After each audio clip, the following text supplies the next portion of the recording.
Cool. So welcome back to the podcast. Today we have Jordan Syatt, who doesn't need a massive introduction, I don't think, for most people, but Jordan, for maybe anyone who doesn't know, or just a quick introduction as to kind of who you are, and maybe what you're doing at the minute.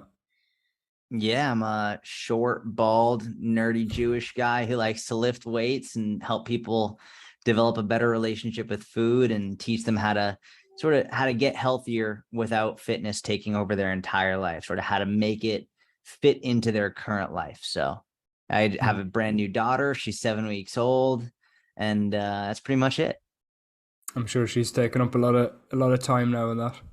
Yeah. It's good though. It's good. I expected that, and I'm very happy to be spending more time just at home with her and the wife. Yeah, that's good. So what got you like first started with fitness? Was it always something that you were really passionate about, or what got you into it in the first place? Yeah, so I was very bad in school. I was like, I come from a family of teachers and professors and superintendents and doctors and lawyers, all of that. Um, but I was like the only one who was terrible at school. I was just awful. I was in special education. Like I never did well in school, but I was very athletic, which is the complete opposite of my entire family. It's like I feel like I was adopted. Like I'm the only athletic one, only one who cares about like working out and fitness, and also the only one who struggles with academia. Um, but again, like I said earlier, I'm very short. Like I'm from a short family. I'm like 5'4", and so my mom wanted my brother and I to be able to defend ourselves. So she put us in wrestling when I was 8 years old. I remember I was 8. We were in the living room, and she walked in and she said, "I'm going to put you guys into wrestling." And the only wrestling that I knew when I was 8 years old was WWF style wrestling. So I remember I looked at her. I was like, "You want me to hit someone with a chair?" Yeah. She was like, "No, you idiot!" Like Olympic style wrestling, but I didn't know what that was. But she put me into it, and I fell in love with it. It's like I was obsessed with it. It's all I cared about. Like I wanted to be the best wrestler. And so by the time I got to high school, I made varsity my first year of high school. I beat out a junior, and I had to cut a lot of weight in order to make Mm. weight. Um, and I was good from an endurance and technique perspective, but my strength as a freshman going up against mainly juniors and seniors, I was 14 going up against mainly 17, 18-year-olds. My strength wasn't where it needed to be. So I remember I found a gym a couple towns over from me, and I was just like, listen, I wrote him an email. I said, I'll take the trash out. I'll clean the floor. I'll do whatever you need me to do. Just like, let me come and learn from you. And fortunately, they took me under their wing, and they were also very science based. And ever since I was 14 years old, I was in the gym, and I fell in love with it, and I knew that's what I wanted to be doing. Yeah, that's pretty cool. And it's great to be put in like an atmosphere and environment like that, like so early on. Do you think that that's something that maybe people should do? Say if there's personal trainers that are just starting out, do you think that they should, be willing to kind of go into almost as an apprentice, I guess, where they're not worried too much about money and just focus on learning at the start? Do you think that that's kind of important? Yes, especially if you're young. If Mm. you're young and you're new to the game, and you can live in an apartment with 6 other people or live at home with your parents and just like work for free, I think it's the best thing you could possibly do. It's obviously different if you're older, you've got a family, you need to pay the bills, and it's not as easy as just going to find an internship and working for free. It's not as simple as that. But if you're young and in the game, and like you can just live off of next to nothing, I think that's the best thing you could possibly do. As you get older, obviously things change. So finding a paid internship or finding a gym that will take you on as a coach and mentor you is great. But I think especially for younger people, they're way too quick to try and find something that pays well. It's like stop focusing on trying to make more money, especially like if you're just starting out as a coach, you know nothing. You know nothing. You don't deserve to be paid much yet, like if at all. The vast majority of my internships, actually all of my internships, the one when I was 14 to 18, and then one when I was 20 years old, another one when I was 21 years old, they were all unpaid. And I worked like a fucking dog, just like nonstop every single day, at least 8 to 10 hour days. They were all unpaid, but I learned more in those internships than I did in 4 years of university, because like you get more hands-on experience and you learn from people who are actually doing what they're talking about. So if you have that opportunity, definitely do it. Yeah, I think that's such an important point. What do you think was like maybe the catalyst that allowed you to gain such a following? Man, there's a lot that went into it. But first, I mean, I started posting content in July of 2011. I've been posting content for over 10 years, like, and very consistently. And from July 2011 until April of 2017, I didn't have a big audience. So like it's actually a relatively new thing compared, and like in terms of the total time I've spent doing this, the majority of the time I haven't had a big audience at all. Hmm. But like once I started being a little bit more deliberate with my content creation, once, because it took me from July 2011 until April 2017 before things really started to make a change in terms of audience size. And I think I just started to get a better understanding of what good content was. And that really boiled down to understanding good content isn't about me. Good content is about what helps the individual watching. And once I stopped posting about me and trying to boost up like my ego and my likes and all of that, once I stopped chasing that and I started just chasing helping people, helping people, helping people, helping people, and I posted 3 times a day, every single day on Instagram nonstop, like that's really when things changed. Cool. And do you feel like there's a like a better medium to be using in terms of social media at the minute? Are you, because I kind of see you everywhere, and I know that you started blogs like very very early as well, and now you're active again on YouTube and super consistent with Instagram as well. Do you think you're better off to just kind of diversify a bit or focus on one? So it's a great question. What people see now of me, they see me on YouTube and Instagram and TikTok and all these different things and podcasts.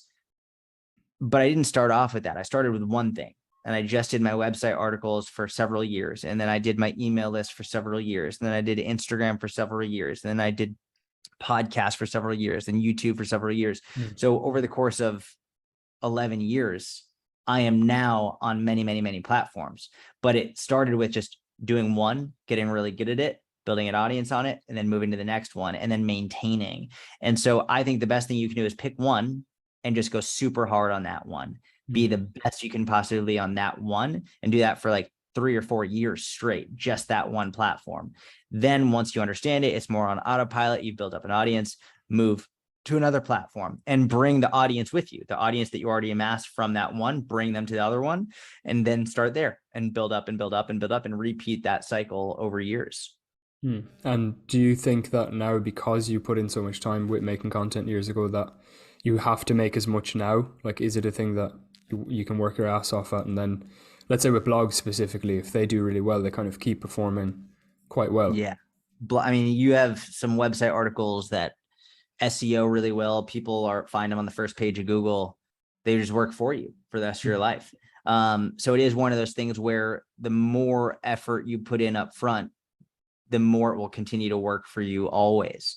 I work way less now than I did when I was really grinding on Instagram and all of that and podcasts. Like I work way less now. I still work hard, but nowhere near the output that I was doing 4 or 5 years ago. And I don't think it. I think that once you build up, one thing that Gary Vaynurchuk always says that's really important is he says something called attention is the asset. It's a really, really overlooked phrase that he's spoken about that I think is unbelievably important there. Once you build up attention, people's eyeballs, Mhm. you can do anything you want with it.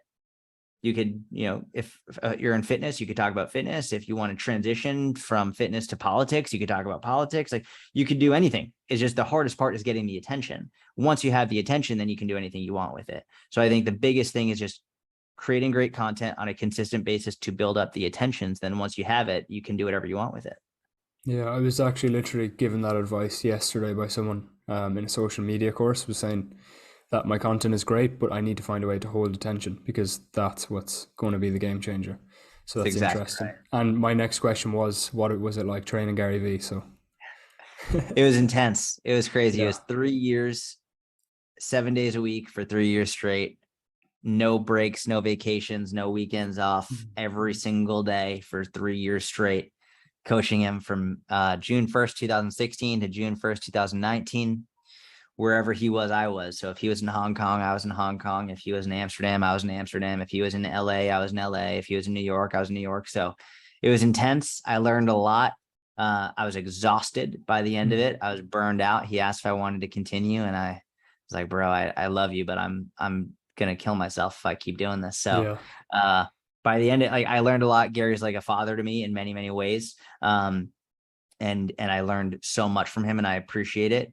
But I'm glad that I don't do it anymore. Yeah. It was a good experience. Yeah, it was Was one of those that? things that you can, when you're in your 20s, Yeah. it's a great experience. Now that I'm in my 30s and I've got a kid and a wife, like if that opportunity came up now, like there's no way I could do it. There's just, Mhm. that would be impossible. Yeah. That's cool. What top three piece of advice would you have or give to a coach who's maybe looking, or a personal trainer who's looking to like grow their brand and business or get better as a coach or just grow on social medias in general? I would say number one is stop posting about yourself. I think posting about yourself, it's not that posting about yourself is bad. There's a time and a place for it, but the vast majority of what you post should be about the person you're trying to help. So posting shirtless pictures of yourself, showing off your six pack, showing off your ass, like, it doesn't help anyone. All it does is get you likes, which is like, likes are like Monopoly money. They don't matter. It's like, yeah, it's cool to have a lot of Monopoly money when you play Monopoly, but if you bring Monopoly money into a store and try and pay with that, they're going to tell you to get the fuck out. Try and take Monopoly money, put it in your bank account. It's not going to work. So yeah, it's cool. You can win the game Monopoly with a lot of Monopoly money. That's what likes are. It's like, you can make other people think that you're very popular and cool and all of that, but it doesn't actually matter. And it doesn't transition to real money. And it doesn't mean you're actually helping people. You're feeding your ego. So the vast majority of what you post should be about the person you're trying to help. So stop posting about you, stop posting about your pickup truck, stop posting about your dog, start posting things that actually help people, that help them achieve their goals, whether it's teaching them what foods to eat or how much food to eat, what exercises to do, how to do the exercise properly. Like, these are things you should be posting about. From there, I think, what else do I think people should? I think, honestly, a lot of people nowadays, they want to just become an online coach because they think it's going to be an easy way to make money and they want to work from wherever they want in the world. If you've never coached people in person, you should start coaching people in person. You don't have to do it forever, but being a great in-person coach will make you a better online coach. Being an online coach will not make you a better in-person coach. And I think you learn things from coaching in person that you couldn't possibly learn coaching people online.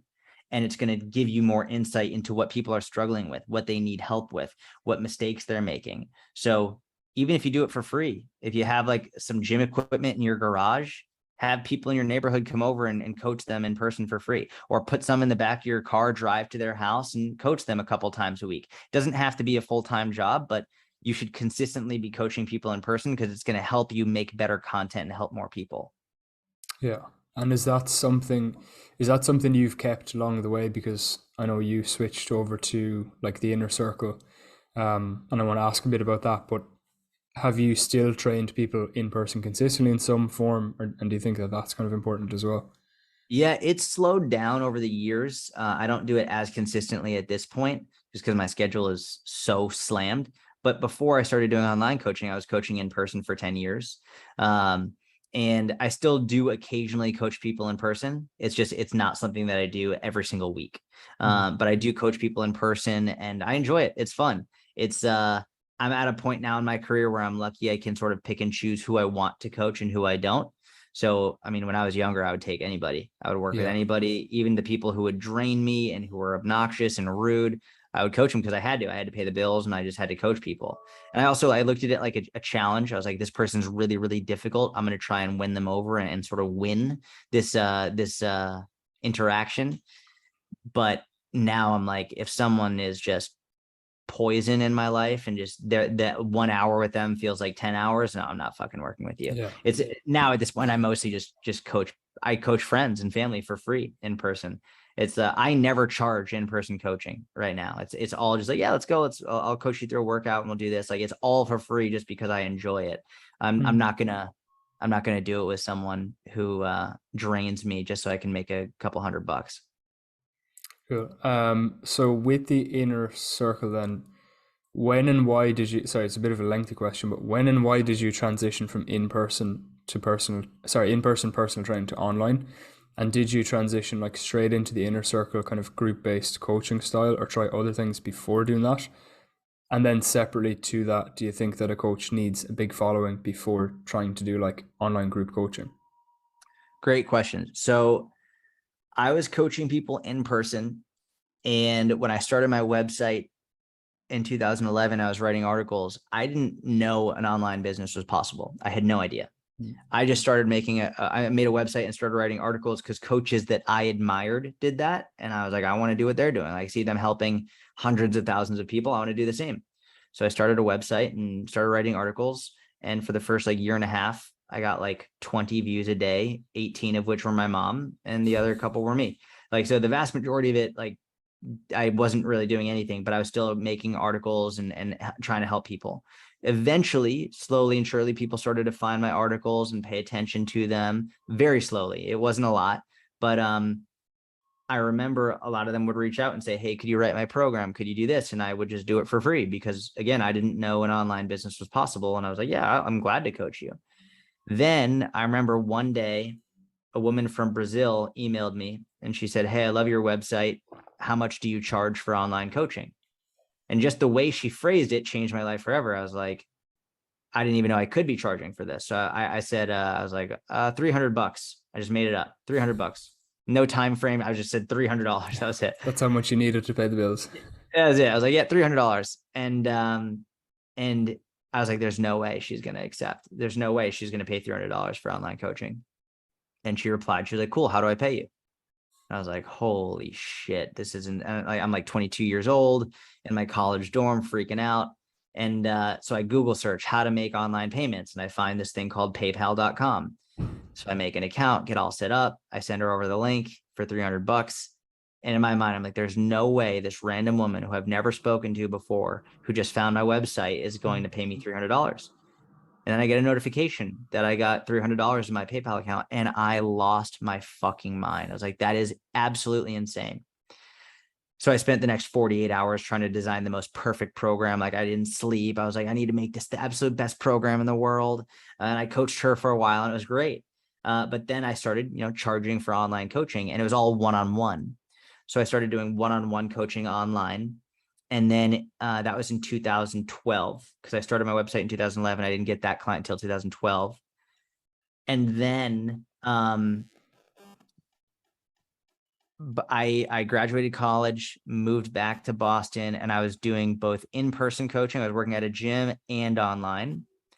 And I actually ended up opening my own gym with a friend of mine. And that it didn't go very well. Like, we had a bit of a falling out. So I got rid of my portion of the gym, and I was like, I'm just going to go fully online. And by this time it was 2000, almost 2015. So it was from 2012 to 2000. It was like late 2014 that this happened. And I was like, it was actually really interesting because at this point I was making more from one-on-one online coaching than I was from in-person coaching. But I was so scared to make that transition because when you go on your own, you're in charge. Like, everything falls on you. And it was like, there's something comforting to know that someone else is definitively going to pay you versus you like having to get the payment yourself. So I was super scared, but I did it and I left, and that was it. I was fully online from then. And so I was doing one-on-one online coaching from 2012 to all the way through 2015 until December of 2015 is when I launched the Inner Circle. So essentially what happened was, by the time I got to mid 2015, I had about 70 to 80 clients, and it was a lot and it was amazing, but it was too much. 70 to 80 one-on-one clients is just, I was spending 16 hours a day doing emails. It was too much for me. And I was like, I need to have a lower cost option that will allow people who can't afford one-on-one and who I don't have the time to work with to still have access to my programs. So I started that in December of 2015 is when I launched it. So it's almost in a couple of months is the anniversary of when I launched it. And it did okay. Like, it got up to, within the first like 3 or 4 years, it got up to a couple hundred members, which was fantastic. But like, it wasn't a powerhouse, but it was great. It was fun. It was a couple hundred members, the close knit community, and it was a good supplement to my income. And then once my audience started to grow, then I really was able to start pushing more people there, and that's when it was able to really start to grow into something much more immense. And so to answer your second question is, you don't need a big audience to have a successful one-on-one online coaching program at all. If you think about it in this way, if you have 40 clients, 40 one-on-one, which is very doable, 40 one-on-one clients paying you $200 a month, you're making 6 figures a year. Mm-hmm. So like, you don't need a lot of followers to have a very successful one-on-one online coaching business. If you want a very successful group coaching, low cost membership, you need a big audience. You need more eyeballs on you. You need that attention. It's like, you could have the best program in the world. I could write the best book in the world. I could write the best book ever. But if people don't know who I am, why the fuck are they going to buy it? They don't know about it. So that's why you have people who write really shitty books, but have huge audiences and sell millions of them, because attention is the asset. So worth mentioning, I don't think that having a group coaching option, a low-cost group coaching option is inherently better than having one-on-one. I very much believe, a lot of people think that having a low-cost group coaching option is better because it's scalable and because it's you're not working one-on-one. It's a fuck ton of work. It's an unbelievable amount of work to still keep it going. It's a different kind of work. It's not one-on-one coaching, but it's an unbelievable amount of work to continue that. And realistically, I would have way better work-life balance if I just had 40 to 50 one-on-one online coaching clients and that's all I had to do. I would have way better work-life balance. But because I have this much bigger option, I have far less work-life balance, because like it's a huge amount of time and effort and energy that goes into it. So I think a lot of people are misunderstanding what comes from a big group coaching option, and they think that, oh, it's just inherently better. It's amazing and I love it and I wouldn't trade it for the world. But don't think that just because it's group coaching, it's not a lot of work, because it absolutely is. Yeah, I think that's super valuable, especially for me anyway, and I'm sure other coaches will be listening and they'll take a lot from that. Do you think that there's like a kind of, we'll say like a right way or wrong way to go about like selling? Because I see a lot of these kind of mentors these days that are, telling you basically you need to be hounding people, like you need to be messaging like 1,000 people a day. And do you think that, are you more along the lines of like more of a natural thing, that if you give out that help and you show up and you have genuine conversations and answer people's questions, that then when you go to say, hey, I'm looking for clients, that they should be coming to you? Or do you think that you should be I hounding have a people, as I feeling said? you know where I'm going to Yeah. go with this. I'm sure you do. I fucking hate that like hounding mentality. I mean, think about it. Someone calls you at home trying to sell you something. You get pissed. When someone calls you on your phone, like, hey, like I'm going to try, you hang up immediately, and it annoys you. It's obnoxious. When you go to the mall and you have someone running up to you trying to sell you on something, it's like, get the fuck away from me. Like, I don't want this. You will make sales doing that, but you're building sales on a foundation of being fucking obnoxious is really what it is. I would way rather have a slower start and more sustainable business over the long term than have a faster start and feel like I need to always be hounding people. That's not a good way to live. It's not a good way to run a business. I would rather build a business that people know anytime if they need something, they can come to me, but I'm not going to be trying to chase them down. I'm not going to be trying to trick them into buying something. I'm not going to be trying to use fancy sales tactics. It's like, listen, what you see is what you get. I put out my absolute best content for free every day to try and help you as much as possible. If you like it and you'd like to work with me, then I'm here. Amazing. But I'm not going to try and hound you and cold DM you and just trying to push. It's like, eventually it'll happen, but it's going to take time. So I'm much more of a let your free content speak for itself and let people come to you. Yeah, I think that's super important, because it really seems to be going the other way. I think at the minute with a lot of people, unfortunately, it's like you need to be having conversations every day, and I'm like, what happened to just making, like, just showing up for people and just helping people, and then letting that Yeah. pay off when it does, if it does, kind of. I guess that I think like a lot of people maybe are getting into online coaching early, and then they're like, shit, I need like 10 clients to pay the bills, so I need to like find them out of nowhere, and It's funny. It's all these coaches, they talk about how you're not going to get your dream body, your fitness results super quick. It takes a long time. Be patient. Da, da, da, da. But all these coaches are then going for the exact same type of quick fix mentality with business. Just like, yeah, got to make 6 figures as quickly as possible. Got to do this. Got to do that. It's like, where's your patience? Relax. Just do the right thing consistently for years, and then eventually it'll work. But be patient. if you could get, so we'll just ask one weight loss question. If you could get people to understand one main thing when it comes to weight loss, like if they could understand one thing, what would that be?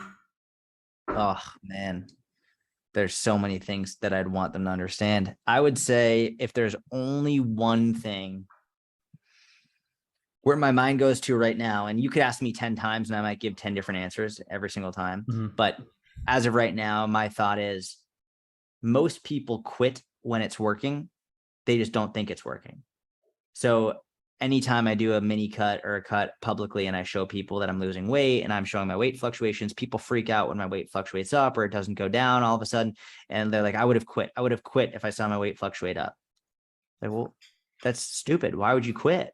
Just keep going. Just don't stop. Because if you quit, then you fail. But that's the only way you fail is if you quit. So just keep going. So I think most people put way too much stock in day-to-day weight fluctuations and assume that just because your weight has gone up, think that it's not working anymore. It's like, do not compare your weight yesterday to your weight today. Get as much data as you can, weigh every day, but compare month to month. So what you weigh on October 1, compare that to November 1. On October 2, compare that to November 2. On October 3, compare that to November 3. November 4, compare that to December 4. So then you compare month to month, but you don't compare day-to-day weights. If you start comparing day-to-day weights, you're going to think that you're not making progress when in reality you are. Definitely. I think one of the biggest things I like to do there is to actually show people the averages, because the moving averages, a week average or a month average is a lot better of an indicator. It's a lot more accurate compared to like just looking at, oh, on Sunday I weighed my highest weight, but Monday or Tuesday could be your lowest weight. But a lot of people do give up there. It's funny. I used to do the weekly averages. The vast majority of my clients are women, about 70 to 75 to 80%. And I realized that right around their period, they would gain a significant amount of weight. So I stopped doing the weekly averages just because during that week, they'd be like, well, what the fuck?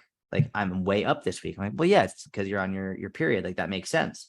But then eventually I was like, what, screw it. I'm going to go monthly. That way we can compare their peak from their period in October to their peak of the period in November, and then from November to December. And you can see, even though they're spiking up consistently and the average is higher from the week prior, from month to month, it's still going down. Yeah, because unless you're comparing the weekly average depending on the side of the cycle compared to the other month side of the Yes. cycle, yeah, it's not going to be super accurate. What is one thing that you've struggled with? Just in general in life. In general, I'm sure there's a lot, but it's whatever comes to mind. Yeah. So there's several. I mean, one of it is being short, right? Being short was always tough when I was a kid. Being like, you hear like, this is going to go a completely different direction than what we were talking about before, but like, you hear like, what do girls find attractive? Tall, dark, and handsome. First one right out of the gate, tall. It's like, fuck, right? Like, that was always a big insecurity for me growing up. And even now, it's just like, you're in a group with a bunch of like tall people or even like regular sized people. I'm like, just looking up, I'm like, this sucks. So like, that's definitely something from an insecurity perspective that I've struggled with. I would say in terms of having a larger social media audience, I have struggled with anxiety, especially in like 2020. I think big time, I really struggled with it. There was so much going on in the world. I was getting DMs left and right from both political ends of the spectrums, and people getting mad at me for saying this or not saying this. And people were just throwing their opinions like, you're a bad person, you're misogynistic, you're a racist, da, da, da. It's like, Jesus Christ, like I can't fucking do anything without like being bombarded with messages from people who don't even know me. So definitely there's been some anxiety around social media. The last like year and a half has been great and really no issues with it. But historically, that is something I have struggled with. Hmm. Yeah, and that's both of those things are something I can relate to. I think anxiety not through social media, but just in general, I guess. And then with being short as well, because I have a twin brother who's taller than me as well. So it's always like, when am I going to catch up to him? And then it never happened. And then like as well, that like it affects like, things like sport as well. Like if you're that bit taller, you might have been able to get the ball and things like Yeah, that. Is that huge. something that you think you'll always have to deal with, or have you found like ways to manage that insecurity better? Do you think that insecurities are kind of normal to have? It's absolutely normal. It's absolutely normal, but like I'll always have it. I'll always have that insecurity and it'll never go away. I just think that one of the things about getting older, and maybe not even getting older, just getting more comfortable with yourself, is it diminishes. Like I care less, right? So the amount that I cared when I was in high school was a lot because I was shorter than all the girls, shorter than all the guys. And like it was just that I cared the most then.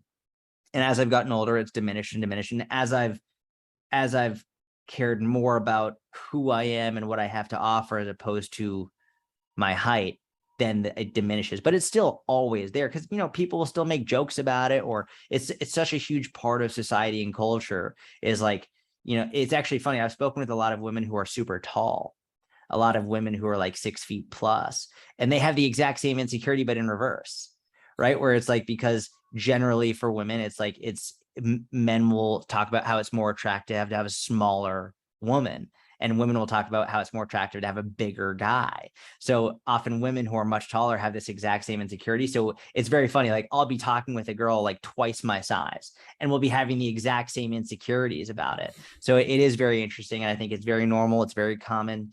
And everyone has insecurities in some way, shape, or form. And I think I'll always, always have it. It'll just diminish until a point when, if I live to 90 years old, I'll just be like, I don't give a fuck, like Yeah. whatever, I'll just be the old curmudgeon who just really doesn't give a shit anymore. But yeah, I think it'll always be there in some capacity. Yeah. At that point, you'll start to shrink as well. That's my worry. It's exactly right. Um, so then in terms of the anxiety, that was mainly brought on with social media and kind of like maybe feeling like you couldn't say the right thing, or just all of those worries that come with it. How did you kind of manage or kind of overcome that? Man, so there was a lot. So 2020 was a difficult year in general.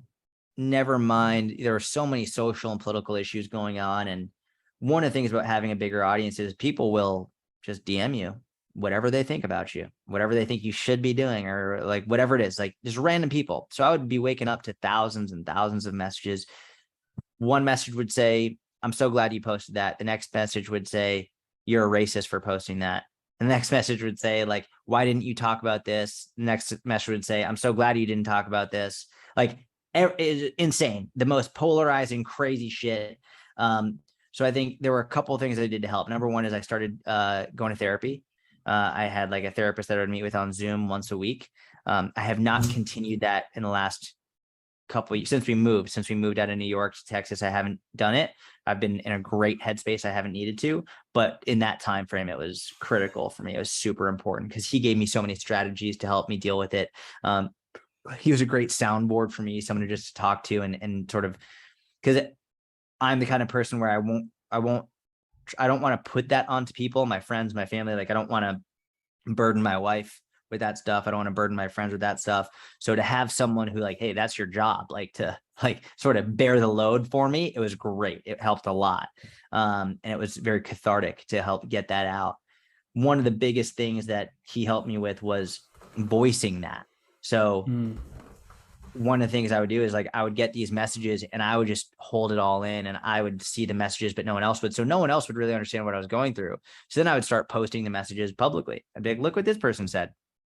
And then I would get so much feedback from people being like, fuck that person. They don't know what they're talking about. And it was funny because when I got that message from that one person, I assumed everyone thought like that. So I thought like everyone was against me. When in reality, once I started sharing the stuff I was seeing, people were like, fuck that. Like, don't listen to that person. And it was like very, very supportive. So it was, that was a very helpful strategy that he helped me come up with. Yeah, definitely. I think therapy is something that's super useful. I found it useful two different during two different stages of my life, and I think it's something, as you said, even if it's just to have someone to be a soundboard that is getting paid to do that and not judge you, I think it's super beneficial. A hundred Um, percent. Absolutely. how are you finding the balance now between work and family life now that you have a kid, and how do you genuinely balance it all between, like, say today, podcast guest appearances, your jujitsu, your own training, making content, and then actually living life outside of that? So it's a great question. I will say one of the main reasons that I started an online business and continued to pursue it, and I was very lucky when I was in my young, how old are you by chance? I'm 25. Man, you're doing it right. You're doing it right. Let me tell you, don't question it, because when I was around your age, a little bit younger is when I started, but um, I don't have a relationship with my father, and he Mm. wasn't very present in my life, especially like in sports and school. Like he wasn't really very present for many, many things. And I remember I was like, I would always be very jealous of the kids whose dad was the coach. Like he coached the sports teams or the games or whatever, or, the dads who would go to like theater and events and just watch with their kids. I was always jealous because my dad very rarely did that, if ever. There's a joke my brother and I would always like play on our dad when we were kids. We thought it was funny, and looking back, it was sad. Like we would always say, like we would have him guess what our teacher's name was. That like, what's our teacher's name? He would never know. And he thought it was funny, but it's like, how does our dad not know our teacher's name? Um, and so when I started really trying to build an online business, I was like, I want to have the freedom to be fully present with my family. I want to not have to be stuck at the office, or I want to be able to, like, you know what, I'm going to take the whole day off and I'm just going to hang out with my kids or hang out with my wife or whatever it is. So that was the goal from when I started my business. And I'm really lucky and blessed and fortunate that I was able to make that happen up to this point. And I hope I can continue to. I still work very hard. I have a very supportive wife. But I also, like, I've taken my foot off the gas a lot in terms of how much I'm working. So, I mean, every morning, like I do jujitsu around 10 or 11 in the morning. So the entire morning up until then is all family time. Like from whenever we wake up, 6, 7, 8, whatever, it's just like several hours, all family. That's it. We hang out, we have breakfast, we relax, play with our daughter, have coffee, whatever it is. It's all family time. Then from when I do jujitsu at 10 or 11 until about like 4 to 5 is generally work time. That's work. That's like where I'll work in that little middle of the day area. And then after that is family time again until we go to bed.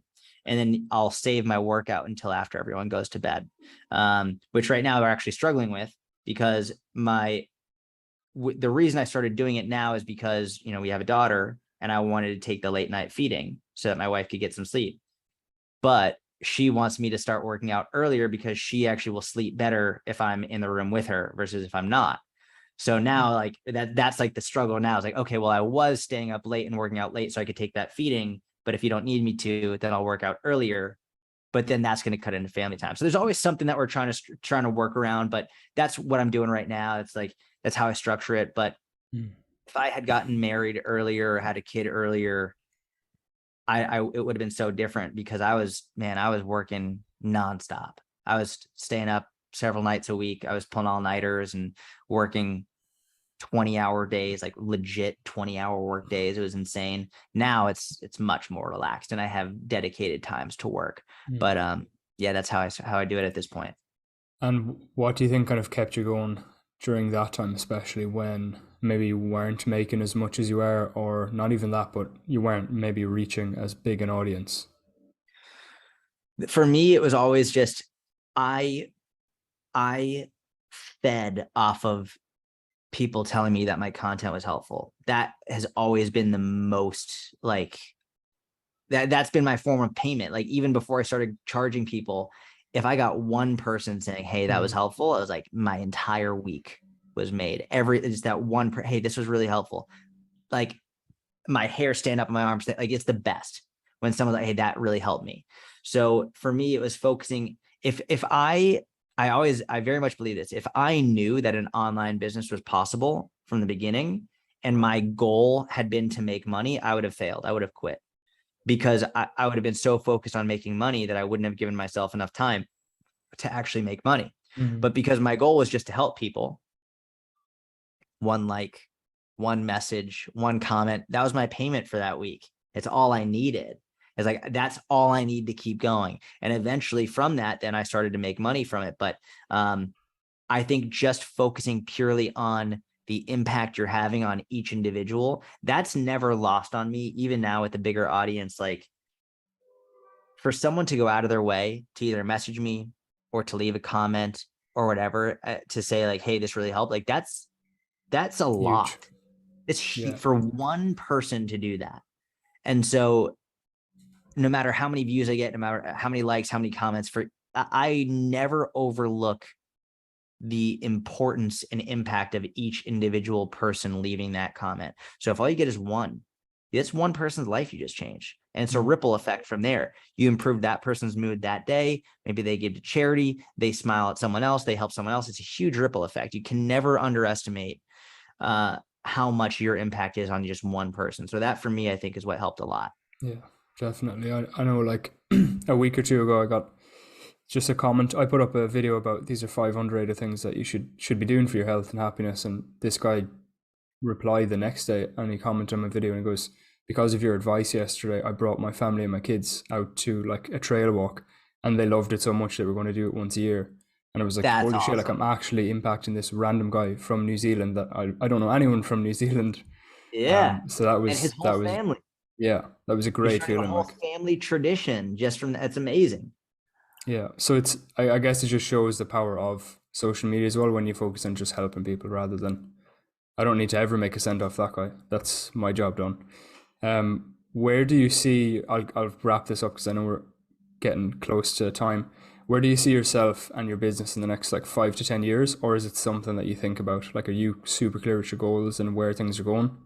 No clue. It's funny. People have asked me this since I was 18. Since I started my business at 21, people have always asked, where do you want to be in 5 or 10 years? Where do you want? And I never have any fucking clue. I have no idea. And I've always said, I've written articles about this, where I've said, listen, I have no idea. All I'm going to do is keep the goal, which is to help as many people as possible. And as long as Mhm. that's my continued goal, I can't really go wrong. So I have no idea where I'll be, what I'll be doing, what business will look like, but that's going to continue to be my goal. And as long as that's the Perfect. goal, I don't think it can hurt. Yeah, it's actually one of my main goals as well. So this is just a closing question I have on the podcast. So what is happiness to you? Ooh, that's a deep philosophical question. Um, what is happiness to me? Well, I'll tell you something that I think happiness is not as important as we think from the perspective of I tend to I think fulfillment is more important than happiness. Um, feeling fulfilled, feeling like, because for me, feeling fulfilled is I've made a difference. I've maybe I've done something that I wasn't in the mood to do, but I knew it was the right thing to do, and definitely wasn't happy when I was doing it, but I was fulfilled from the process of doing it. And so for me, and I know this is not answering the question of what does happiness mean to you, but I think taking the focus off of happiness and putting it more on fulfillment is generally a better life strategy. Um, I think, you know, you could be happy doing any number of things that are not good for you. You can be very happy about it, but you'll never be fulfilled doing the wrong thing. Yeah. So that for me is where I try and I don't always succeed, but I try to chase fulfillment over happiness. Yeah, I love that. Thank you so much. I really appreciated your time. Where do you want to direct people if they listen to this and they want to see more of your content? Anywhere? Wherever they want. If they want to Google my name, Jordan Syatt, Syatt, you'll find me on Instagram and podcasts and YouTube and all of that. But thank you for having me on, man. It was a pleasure. You're a great host. Thank you. Likewise, it was. Where are you based? You're not I'm based out of Waterford, are you? No, I'm from Galway in Ireland, but I living in Melbourne at the minute, so it's Oh, like what cool. time is it now? 7 a.m. or something. Oh Yeah. man, got it. Okay, okay. I think I'm Awesome. 15 hours ahead of you or something. Yeah, I think you it's 3 p.m. must be. Yeah.